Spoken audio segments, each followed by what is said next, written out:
ونستغفره ونؤمن به ونتوكل عليه ونعوذ بالله من شرور أنفسنا ومن سيئات أعمالنا من يهده الله فلا مضل له ومن يضلله فلا هادي له ونشهد أن لا إله إلا الله وحده لا شريك له ونشهد أن سيدنا وسندنا وحبيبنا وحبيب ربنا ومولانا ونبينا محمدا عبده ورسوله وصلى الله تعالى عليه وعلى آله وأصحابه وبارك وسلم تسليما كثيرا كثيرا أما بعد فأعوذ بالله من الشيطان الرجيم بسم الله الرحمن الرحيم يا أيها الذين آمنوا كتب عليكم الصيام كما كتب على الذين من قبلكم لعلكم تتقون وعن أبي هريرة رضي الله تعالى عنه قال قال رسول الله صلى الله عليه وسلم من لم يدع قول الزور والعمل به فليس لله حاجة في أن يدع طعامه وشرابه أو كما قال رسول الله صلى الله عليه وسلم صدق الله مولانا العظيم وصدق رسوله النبي الكريم ونحن على ذلك لمن الشاهدين والشاكرين والصلاة والسلام على سيد الأنبياء والمرسلين والحمد لله رب العالمين. قابل صدر احترام بزرگوں اور بھائیوں اور دوستوں، آپ کے سامنے دوسرے پارے سے سورہ بقرہ کی ایک آیت کریمہ تلاوت کی ہے، جس میں اللہ تعالیٰ نے اہل ایمان کو مخاطب فرما کر ان کے ذمے روزے فرض کرنے کا حکم ارشاد فرمایا ہے. فرمایا کہ یا ایھا الذین آمنو، اے ایمان والو، کتب علیکم الصیام، تم پر روزے فرض کر دیے گئے ہیں، کما کتب علی الذین من قبلکم، جیسا کہ تم سے پہلے لوگوں کی پر فرض کیے گئے، لعلکم تتقون، اس لیے فرض کیے گئے ہیں تاکہ تم متقی اور پرہیزگار بن جاؤ. اس آیت کریمہ میں اللہ تعالیٰ نے روزے سے متعلق 3 باتیں ارشاد فرمائی ہیں. ایک بات ہے روزے کی فرضیت، اور دوسری بات ہے روزے کی اہمیت، اور تیسری بات ہے روزے کی حکمت. فرضیت، اللہ تعالیٰ نے یہ فرمایا کہ اے ایمان والو، تم پر روزے فرض کر دیے گئے ہیں. سن 2 ہجری کے شعبان کے مہینے میں یہ آیت کریمہ نازل ہوئی، اور اس آیت کریمہ کی روح سے رمضان المبارک کے مہینے کے روزے مسلمانوں کی پر فرض کیے گئے. پورے سال میں ایک مہینہ ہے رمضان کا مہینہ کہ جس کی پہلی تاریخ سے لے کر آخری تاریخ تک ہر دن کا روزہ امت مسلمہ پر فرض ہے. اس کے علاوہ سال بھر کے 11 مہینوں میں کوئی مہینہ اور کوئی دن ایسا نہیں ہے کہ جس دن یا جس مہینے کے روزے مسلمانوں پر فرض ہوں. فرض صرف یہی ہے. اور اس آیت کریمہ سے بھی روزوں کی فرضیت ثابت ہے. حضور اقدس صلی اللہ علیہ وسلم کے اسوہ حسنہ سے بھی ثابت ہے، حضور اقدس صلی اللہ علیہ وسلم کے ارشادات سے بھی ثابت ہے، صحابہ کرام کے اجماع سے بھی ثابت ہے، اور پوری امت کے متوارث عمل سے بھی روزے کی فرضیت ثابت ہے. یہی وجہ ہے کہ اہل علم حضرات نے لکھا ہے کہ اگر کوئی شخص رمضان کے روزے کی فرضیت کا منکر ہوگا تو وہ کافر ہو جائے گا، اور جو شخص رمضان کے روزے کو بغیر کسی عذر کے نہیں رکھے گا وہ سخت گنہگار ہوگا. بلکہ حدیث میں آتا ہے ترمذی شریف کی حدیث ہے، حضرت ابو ہریرہ رضی اللہ تعالیٰ عنہ سے روایت ہے، فرماتے ہیں کہ رسول اللہ صلی اللہ علیہ وسلم نے ارشاد فرمایا کہ جس آدمی نے بغیر کسی رخصت، شرعی رخصت کے اور بغیر کسی بیماری اور عذر کے رمضان المبارک کے مہینے کا ایک روزہ بھی چھوڑ دیا تو پھر چاہے وہ ساری عمر بھی روزے رکھتا رہے تو اس ایک روزہ کے چھوڑنے کا جو نقصان ہے وہ نقصان پورا نہیں ہو سکتا۔ اتنی زیادہ اس مہینے کے روزے کی برکت ہے کہ گو کہ ایک روزہ اگر کسی نے چھوڑا ہے تو اس کی قضا تو قانونی طور پر ایک روزہ رکھنے سے قضا پوری ہو جائے گی، لیکن اس کی اہمیت اور اس کی برکت اور نورانیت اتنی ہے کہ حضور نے فرمایا کہ اگر بعد میں ساری عمر بھی رکھتا رہے تو اس ایک روزے کے چھوٹنے سے جو نقصان ہوا ہے اس نقصان کی تلافی نہیں ہو سکتی۔ اور آج کئی لوگ ایسے ہیں کہ وہ بغیر کسی شرعی عذر کے معمولی بیماریوں کی وجہ سے، معمولی اپنے کاموں کی وجہ سے رمضان کے روزے کو، ایک روزے کو نہیں بلکہ کئی روزوں کو، بلکہ بسا اوقات پورے مہینے کے روزوں کو چھوڑ دیتے ہیں۔ ایسا نہیں کرنا چاہیے، اور بعض لوگوں کو یہ غلط فہمی ہے کہ روزے چھوڑ دیں گے اور بعد میں فدیہ دے دیں گے، فدیے سے بھی کام چل جاتا ہے۔ تو یہ ذہن میں رکھنا چاہیے کہ رمضان کا ادا روزہ رکھنا فرض ہے، اور ادا روزہ اگر کسی کا چھوٹ گیا ہے، ایک روزہ یا کئی روزے، تو بعد میں اس کے ذمے قضا رکھنا ضروری ہے، اور جب تک قضا رکھنے کی طاقت اور ہمت ہے فدیہ دینا کافی نہیں ہوتا۔ فدیہ دینا اس شخص کے لیے جائز ہے کہ جو شخص اپنی صحت سے اور اپنی زندگی سے مایوس ہو گیا ہو اور اب اس ایسی بیماری کے اندر، ایسی مہلک بیماری کے اندر مبتلا ہے کہ اب زندگی بھر اسے روزہ رکھنے کی کوئی طاقت بظاہر اسباب کے درجے کے اندر ملنے کی کوئی امید نہیں ہے، ایسے شخص کے لیے فدیہ دینے کا حکم ہے۔ تو خیر، اس آیت کریمہ کے اس حصے میں اللہ تعالیٰ نے روزے کی فرضیت ارشاد فرمائی، دوسرے حصے میں اللہ تعالیٰ نے روزے کی اہمیت ارشاد فرمائی، فرمایا کہ کما کتب علی الذین من قبلکم، کہ یہ روزے صرف تمہاری اوپر ہی فرض نہیں کیے گئے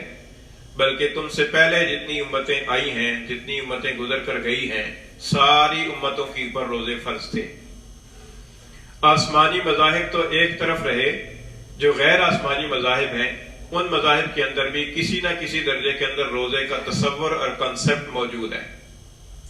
لیکن جہاں تک آسمانی مذاہب کی اور آسمانی تعلیمات کا تعلق ہے تو مفسرین نے لکھا ہے کہ حضرت آدم علیہ السلام سے لے کر سیدنا حضرت عیسیٰ علیہ السلام تک جتنی شریعتیں اور امتیں آئی ہیں ان ساری امتوں کے اندر روزے کا تصور رہا ہے۔ یہ الگ بات ہے کہ روزے کتنے فرض تھے اور روزے کا دورانیہ کتنا تھا، یہ ایک الگ مسئلہ ہے، اس میں اختلاف ہو سکتا ہے، لیکن نفس روزہ کی فرضیت یہ جیسے اس امت کی پر ہے ایسے ہی پہلی امتوں کے اندر بھی نفس روزہ کی فرضیت رہی ہے۔ تو جو عمل ایسا ہو کہ جو ساری امتوں کے اندر تسلسل کے ساتھ چلا آ رہا ہو، اس عمل کی بہت زیادہ اہمیت ہوتی ہے کیونکہ یہ ساری شریعتوں کے اندر رہا ہے، تو اس لیے اس کی اہمیت اس جملے سے اللہ تعالیٰ نے بیان فرمائی۔ تیسرا جو جملہ ہے لعلکم تتقون، اس کے اندر اللہ تعالیٰ نے روزے کی غرض و غایت اور اس کی حکمت ارشاد فرمائی ہے کہ روزے فرض کرنے کا جو بڑا مقصد ہے، بنیادی مقصد، وہ یہ ہے کہ لوگ متقی اور پرہیزگار ہو جائیں، تقوی والے ہو جائیں۔ تقوی کے دو معنی ہیں، ایک تقوی کا معنی ہے بچنا، اصل معنی اس کا بچنا ہی ہے، اور دوسرا معنی اس کا کیا جاتا ہے ڈرنا، اور ڈرنا اس کا معنی اس لیے کیا جاتا ہے کہ جس آدمی کو جس چیز کا خوف ہوتا ہے پھر اس سے وہ بچتا ہے، اس لیے اس کا معنی ڈرنا سبب کے طور پر کیا جاتا ہے۔ اور مراد شریعت کے اندر تقوی سے کیا ہے؟ شریعت کے اندر تقوی سے مراد یہ ہے کہ اللہ تعالیٰ کی ناراضگی کے ڈر سے اللہ کی نافرمانی سے بچنا، اللہ تعالیٰ کی ناراضگی کے ڈر سے اللہ کی نافرمانی سے بچنا، یہ تقوی کہلاتا ہے۔ اللہ کی نافرمانی سے ہم کئی دفعہ کسی اور وجہ سے بچتے ہیں، مثلا ہم اس وجہ سے بچتے ہیں کہ کہیں قانون کی گرفت میں نہ آ جائیں، اس وجہ سے بچتے ہیں کہ معاشرے کے اندر ہم رسوا نہ ہو جائیں، ہم اس وجہ سے بچتے ہیں کہ ہمارے ذاتی مفاد کی پر زد نہ پڑے۔ یہ جو بچنا ہے نا، یہ تقوی نہیں ہے۔ تقوی یہ ہے کہ اللہ کی ناراضگی کے ڈر سے، کہ جہاں پر اور کوئی چیز گناہ سے رکاوٹ بننے والی نہیں ہے، صرف اس بنیاد پر کہ اگر میں نے یہ کام کیا تو اس سے اللہ میرا ناراض ہو جائے گا۔ اللہ تعالیٰ کی ناراضگی کے ڈر سے اللہ کی نافرمانی سے بچنا، یہ بنیاد ہے تقوی کی۔ اسی کو دوسرے معنی کے اندر خوف خدا کہا جاتا ہے، کہ اللہ تعالیٰ کے خوف کی بنیاد پر، اس بنیاد پر نہیں کہ اگر میں نے یہاں چوری کی تو کیمرے لگے ہوئے ہیں، کیمروں کے اندر ریکارڈ ہو جائے گا، اگر میں نے یہاں جھوٹ بولا تو 2 بندے اور سن رہے ہیں، وہ جھوٹ پکڑ لیں گے، اس وجہ سے جھوٹ سے بچ گیا، یا اس وجہ سے رشوت لینے سے بچ گیا کہ آج کل قانون بڑا سخت ہے، رشوت لیتے ہوئے پکڑا گیا تو میرا جو ہے نا وہ جو ملازمت کا سلسلہ یہی جاتا رہے گا۔ یہ تقوی نہیں ہے۔ تقوی یہ ہے کہ اللہ کے خوف کی وجہ سے گناہ سے روکنے والی اور کوئی چیز نہیں ہے، اللہ کے خوف کی وجہ سے وہ گناہ سے رکتا ہے، اس لیے رکتا ہے کہ کہیں اللہ ناراض نہ ہو جائے۔ یہ تقوی ہے۔ اب یہ سمجھیے کہ اس تقوی کے حصول کے اندر روزے کو کیا دخل ہے؟ روزہ جب انسان رکھتا ہے تو روزے کی حالت کے اندر وہ چاہے اکیلا بھی ہو اور اس سے بھوک پیاس بھی لگی ہوئی ہو اور کھانے پینے کی چیزیں بھی اسے میسر ہوں اور کوئی دیکھنے روکنے والا بھی نہ ہو، تب بھی ایک مسلمان جو ہے وہ تنہائی کے اندر بھی کھانے پینے کی چیز کو چکھتا تک نہیں ہے، اپنے حلق کے اندر پانی کا ایک گھونٹ نہیں جانے دیتا، اس وجہ سے کہ اگر میں نے کچھ کھا پی لیا تو اوروں کو تو شاید پتہ نہ چلے، لیکن اس اللہ کو پتہ چل جائے گا کہ جس اللہ کے لیے میں نے روزہ رکھا ہے۔ تو جب یہ انسان اس بنیاد پر سارا دن کھانے پینے کی حلال چیزوں سے رکتا رہتا ہے تو اس کے نتیجے کے اندر اس کے ذہن میں یہ ایک تصور راسخ ہوتا ہے کہ ایک اللہ ہے کہ جو ہر جگہ مجھے دیکھتا ہے، اور ایک اللہ ہے کہ جس نے مجھے کچھ کاموں کے کرنے سے منع کیا ہے۔ اس اللہ کے خوف اور اس اللہ کے حاضر و ناظر ہونے کے تصور کی بنیاد پر وہ نافرمانی سے بچنے کا ایک تصور اس کے ذہن میں راسخ ہوتا ہے۔ لاشعوری طور پر انسان کے ذہن میں یہ بات بیٹھتی ہے، اور اس کے نتیجے کے اندر پھر بسا اوقات وہ کوئی نافرمانی اکیلے کے اندر بھی کر رہا ہو نا، تو اس کے دل کے اندر ایک ضمیر کی ایک آواز اٹھتی ہے، اندر سے ایک آواز آتی ہے کہ میاں کیا کر رہے ہو، اللہ تعالیٰ دیکھ رہا ہے۔ یہ علیحدہ بات ہے کہ وہ اپنے ضمیر کو تھپکی دے کر سلا دے اور اپنے ضمیر کو ہیلے بہانے سے مطمئن کر لے، یہ الگ بات ہے، لیکن اندر سے ایک آواز اٹھتی ہے۔ تو یہ نتیجہ ہے اس روزہ رکھنے کا، اس تصور کے ساتھ روزہ رکھتا ہے جب انسان، تو اس کے دل کے اندر یہ بات بیٹھتی ہے، اس کے تصور کے اندر، اس کے دل و دماغ کے اندر یہ بات مضبوط ہوتی ہے، راسخ ہوتی ہے، اور اس کے نتیجے کے اندر دوسرے اوقات کے اندر اس کے لیے نافرمانی سے بچنا آسان ہوتا ہے۔ دوسرے پہلو کے لحاظ سے اگر دیکھا جائے تو روزہ ایک ایسی عبادت ہے کہ جس کے اندر انسان کے زبان یعنی منہ کی اوپر پابندی ہے اور انسان کی شرمگاہ کی اوپر پابندی ہے، کیونکہ روزہ نام ہے امساک کا۔ صوم کا لغوی معنی ہے امساک، رکنا یا روکنا، اور مراد اس سے یہ ہے کہ کھانے پینے سے اور جنسی خواہش سے پورا کرنے سے اپنے آپ کو روکنا، یہ روزے کا مطلب ہے۔ اب کھانا پینا تو ہوتا ہے منہ سے اور جنسی خواہش پوری ہوتی ہے شرمگاہ سے، تو گویا کہ ان دونوں راستوں کو روزے کی حالت کے اندر کنٹرول کیا جاتا ہے۔ اور حدیث شریف میں آتا ہے، ترمذی کی حدیث ہے، حضرت ابو ہریرہ رضی اللہ تعالیٰ عنہ سے روایت ہے، فرماتے ہیں کہ سئل رسول اللہ صلی اللہ علیہ وسلم، رسول اللہ صلی اللہ علیہ وسلم سے پوچھا گیا کہ اللہ کے رسول وہ کون سا عمل ہے کہ جو لوگوں کو کثرت کے ساتھ جنت میں داخل کراتا ہے؟ حضور اکرم صلی اللہ علیہ وسلم نے 2 اعمال ارشاد فرمایا کہ تقوی اللہ و حسن الخلق، ایک ہے تقوی اللہ تعالیٰ سے ڈرنا اور دوسرا ہے اچھے اخلاق کے ساتھ پیش آنا۔ پھر پوچھا گیا کہ اللہ کے رسول وہ کون سا عمل ہے کہ جس کی وجہ سے لوگ بکثرت جہنم کے اندر جاتے ہیں؟ حضور نے ارشاد فرمایا کہ الفم والفرج، ایک منہ اور دوسرے شرمگاہ۔ کہ فرمایا کہ یہ دو اسباب ہیں کہ جن کے ذریعے سے بکثرت لوگ جہنم میں جاتے ہیں. منہ سے انسان کھاتا ہے اور پیتا ہے، بسا اوقات وہ حرام کمائی کھاتا ہے اور حرام چیز جیسے شراب ہے وہ پیتا ہے، اس کے نتیجے کے اندر جہنم کے اندر جانے کا سبب بنتا ہے.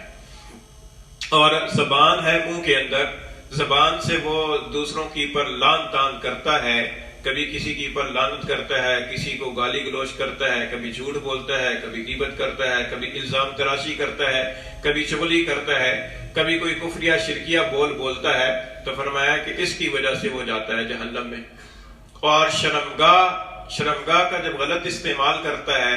زنا بدکاری کرتا ہے، لواطت کرتا ہے، تو اس کے نتیجے کے اندر وہ جہنم کے اندر جانے کا سبب بنتا ہے. تو حضور نے فرمایا کہ لوگوں کو بکثرت جہنم کے اندر لے جانے والی دو چیزیں ہیں، الفم والفرج.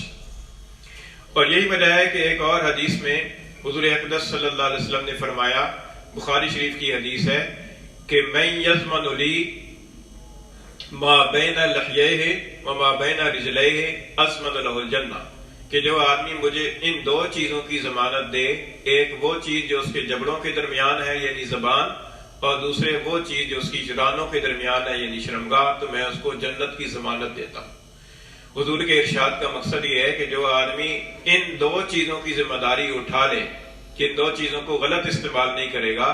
تو میں اس کو جنت میں جانے کی ذمہ داری میں اٹھاتا ہوں. یہ حضور نے ارشاد فرمایا. اس سے یہ معلوم ہوتا ہے کہ روزے کی حالت کے اندر جب یہ دورانیہ اس کا صبح صادق سے لے کر غروب آفتاب تک جب انسان اپنے آپ کو کھانے پینے سے اور جنسی خواہش سے اللہ کے حکم کی بنیاد پر روکے رکھتا ہے، تو یہ اس بات کا سبق دیتا ہے کہ انسان کو چاہیے کہ عام حالات کے اندر بھی وہ اپنی زبان سے کوئی ایسا بول نہ بولے کہ جس بول کی وجہ سے وہ آخرت میں پکڑا جائے، اللہ کی ناراضگی ہو، یا اپنے منہ سے ایسا کھانا نہ کھائے کہ جس کی وجہ سے وہ اللہ کی ناراضگی اس کا مقدر بنے، اور اپنی شرمگاہ کا غلط استعمال نہ کرے کہ جس کی وجہ سے وہ اللہ تعالیٰ کی ناراضگی اس کا مقدر بنے. تو فرمایا کہ پھر اس روزے سے اس طریقے سے انسان کو یہ سبق حاصل ہوتا ہے. اب روزے کے اندر جو ہے نا ایک تیسرا پہلو بھی ہے. تیسرا پہلو جس کے اعتبار سے تقویٰ کی طرف روزہ پہنچاتا ہے وہ یہ ہے کہ روزے کے اندر انسان کو سیلف کنٹرول سکھایا جاتا ہے، خود انضباطی نظم و ضبط کا پابند کیا جاتا ہے کہ فلاں وقت کھانا ہے، جی چاہے یا نہ چاہے اس وقت کھانا ہے. اب سحری کے وقت اٹھ کر کھانے کو جی نہیں چاہتا، لیکن وہ وقت رکھا گیا ہے کہ اس وقت کے اندر اپنے نیند کو چھوڑ کر اس وقت کھانا ہے. اور جس وقت بھوک لگ رہی ہے دوپہر کے وقت ابھی اس وقت نہیں کھانا، اور پھر شام کے فلاں وقت کے اندر کھانا ہے. تو یہ گویا کہ انسان کو منضبط کیا جا رہا ہے، انسان کو نظم و ضبط کا پابند کیا جا رہا ہے کہ انسان اپنی زندگی کو ڈسپلن کے ساتھ گزارے. ہمارا جو مسئلہ المیہ ہے، ہم یہ ہے کہ ہم کسی ڈسپلن کے اپنے آپ کو پابند رکھنا نہیں چاہتے. ہم یہ چاہتے ہیں کہ ہم آزاد رہیں، من موجی رہیں، موڈی رہیں. موڈ آئے تو لمبی لمبی نفلیں شروع کر دیں، موڈ نہ ہو تو فرض نماز بھی چھوڑ دیں، موڈ آئے تو تلاوت شروع کر دیں، موڈ آئے تو چھوڑ دیں. ایسا نہ ہو، بلکہ انسان اپنی زندگی کا ایک انضباط ہو، نظم و ضبط کے ساتھ، ایک ڈسپلن کے ساتھ وہ زندگی گزارے. یہ اس بات کی طرف رہنمائی کرتا ہے کہ انسان کو جس طرح روزے کے اندر اس وقت کے دوران یہ کھانے پینے کے اعتبار سے ڈسپلن سکھایا گیا ہے، اس سے یہ ڈسپلن دوسرے مواقع پر بھی اسے ملحوظ رکھنا چاہیے. ہمارا حال کیا ہے؟ شادیوں کے موقع کے پر میں اور آپ دیکھتے ہی ہیں کہ جب کھانا کھلتا ہے تو اس طریقے سے کس طریقے سے بھیڑ چال اور مڑ بھیڑ ہوتی ہے. حالانکہ روزہ اس بات کی تعلیم دیتا ہے کہ بھوک شدید لگی ہوئی ہو پھر بھی انسان اپنے آپ کے اوپر کنٹرول کرے اور اپنے آپ کو منضبط رکھے، نظم و ضبط کا پابند بنا کر رکھے. اس اعتبار سے اگر انسان ایک نظم و ضبط کے ساتھ زندگی گزارے گا تو اس کی زندگی جو ہے نا وہ ایک دوسروں کے لیے مثالی زندگی بنے گی، اور پھر اس زندگی کے اندر انسان کے لیے نافرمانیوں سے، اللہ کی حدود کو پامال کرنے سے بچنا بھی آسان ہوگا. ہم چونکہ نظم و ضبط کے پابند نہیں ہیں، اس لیے ہمیں پتہ نہیں چلتا اور ہم چلتے چلتے اللہ کی حدود کو پھلانگتے ہوئے گزر جاتے ہیں. اللہ تعالیٰ فرماتے ہیں کہ تلک حدود اللہ، یہ اللہ کی حدیں ہیں، فلا تعتدوها، ان کو مت پھلانگو. لیکن ہم چونکہ کسی نظم و ضبط کے پابند نہیں ہیں، ہم آزاد روح ہیں، آزادی کے ساتھ زندگی گزارنے کے عادی ہیں، اس لیے ہم چلتے چلتے روزانہ 20 مقامات پر ہم حدود اللہ کو پھلانگتے ہیں اور ہمیں اس کا احساس نہیں ہوتا. تو اس تیسرے پہلو کے اعتبار سے بھی روزہ تقوی کی طرف رہنمائی کرتا ہے۔ اللہ تعالیٰ سے دعا ہے کہ اللہ تعالیٰ مجھے اور آپ کو عمل کی توفیق عطا فرمائے۔ ہماری